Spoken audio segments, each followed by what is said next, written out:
Chapter 8. Alyss was studying the small black stellatite pebble once again. When Will's arrow had soared through her window the night before to clatter against the far wall, she had been surprised to find it contained a pebble. Then she read Malcolm's brief explanation of its purpose, and she felt a surge of hope. She was more ready to believe that the stone could help her refocus her mind than Will had been. After all, she had direct experience of the effects of the blue gem that Keren used on her. She had seen how quickly her mind could be enslaved by it. Now she realized that she might have a way to resist his efforts. Alyss was a strong-willed and intelligent girl, and the thought that her mind had been captured so easily by Keren made her feel vulnerable and exposed. She examined the little pebble, turning it over in her fingers.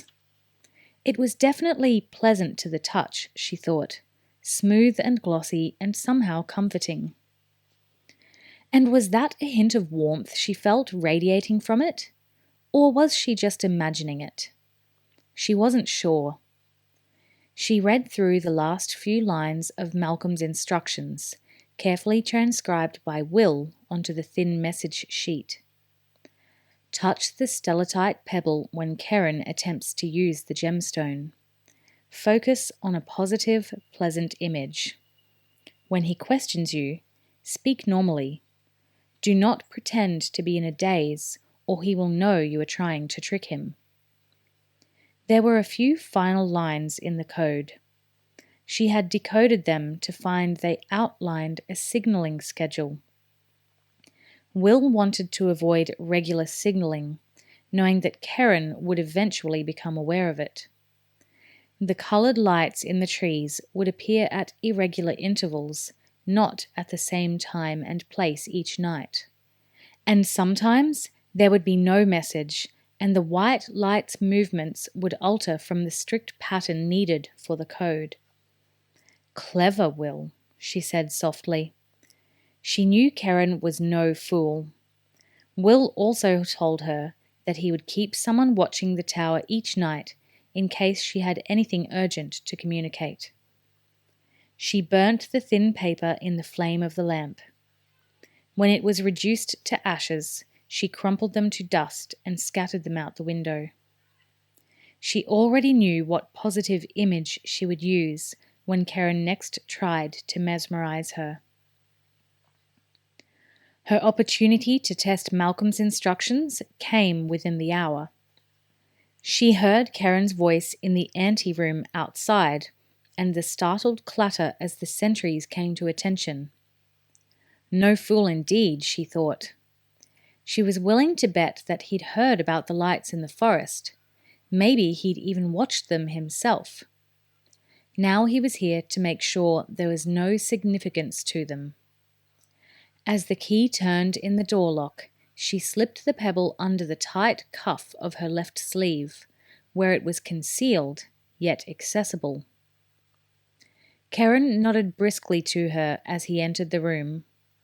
He jerked his head towards the table. "Sit down, Alyss," he said. "I have a few questions for you." Today, she thought, he was all business. Obviously, he didn't have time to waste, and there were to be none of the previous mock-friendly formalities. She was grateful for that.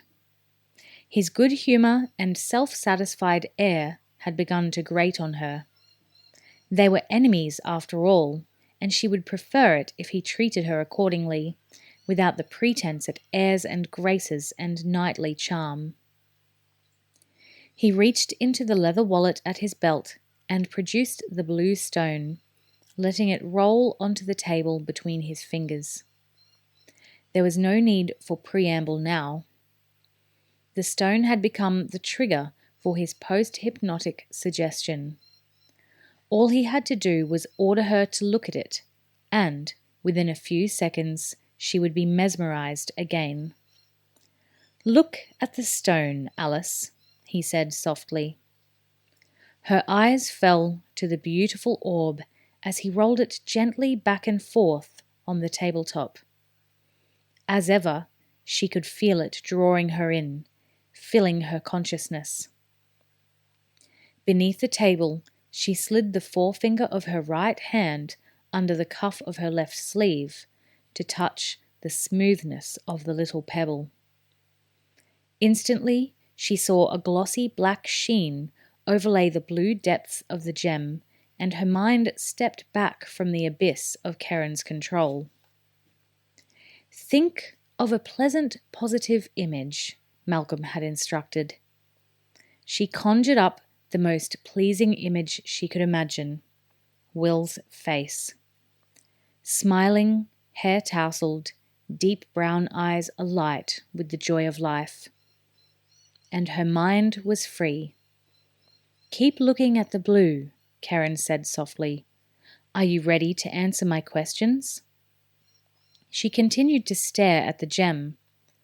But now the depth had gone from it, and it was a dim background to her image of Will's face. She'd always loved that cheeky grin of his, she realized. "Yes," she replied simply. She was glad that Mallkallam had instructed her not to try to appear as if she were in a trance. She had no way of knowing how she had behaved on the previous occasions when Keren had controlled her mind, but she had assumed she must have been in some kind of trance-like state. Apparently not. Good. "There were lights in the forest last night," he said. She had been right. He knew about them. "There were," she repeated, neither questioning the fact nor confirming it. So far, there had been no direct question, so there was no specific answer required.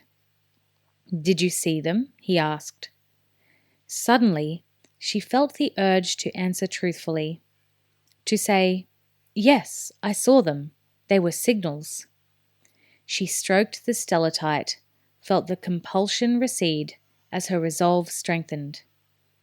"No," she said, and her heart leapt. She had broken his hold over her. She could tell him anything, answer anything, as long as she kept her wits about her. Inside, she was exultant. But her diplomatic training helped her keep a totally neutral expression on her face. Keren frowned. He was sure the lights had been some form of signal being sent to her. But he knew she couldn't lie to a direct question. He tried again. "You're sure?" he said. "There were red, blue, yellow, and white lights moving in the trees. Did you see them?" Alyss, on the point of saying, "It was late, I was asleep," stopped herself just in time. If she hadn't seen the lights, she would have no way of knowing when they had appeared. She realized that her hold on control was a tenuous one. The effort of countering Keren's insistent assault on her mind was very distracting, and she must not let her guard slip. "I didn't see them," she replied. Then she added in a conversational tone, "I've seen them before." Her eyes on the gem, she felt, rather than saw, Keren's head snap up at that revelation. "When?" he asked her instantly. "When did you see them?" 10 days ago. Will and I went into the forest. There were lights."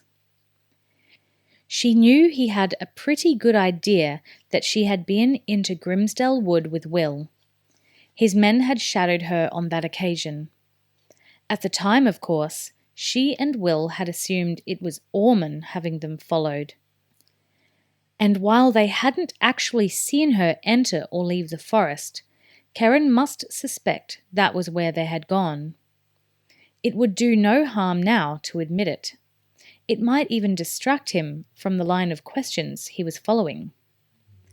He drummed the fingers of one hand on the table.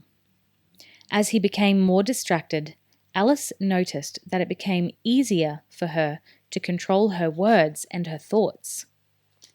He tried one more time, but she could feel his conviction was waning. "What do the lights mean?" She shrugged. I think Mallkallam uses them, she said. They frighten people away from the forest. The fingers drummed again, and he said distractedly, Yes, they do that all right.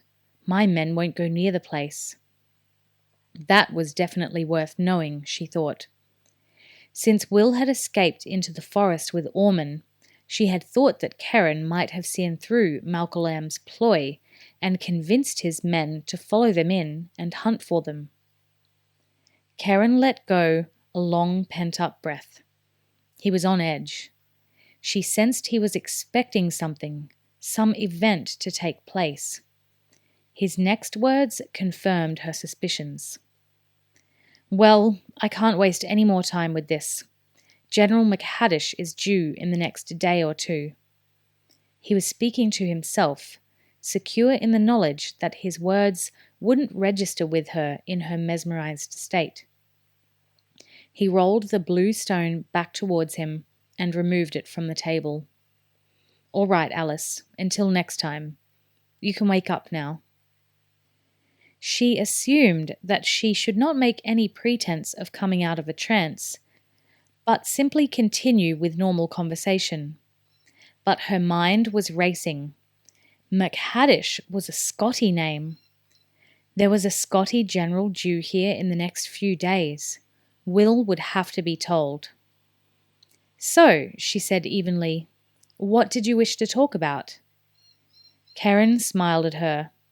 We've already talked, he said. But of course, you don't remember it. That's all you know, Alyss thought.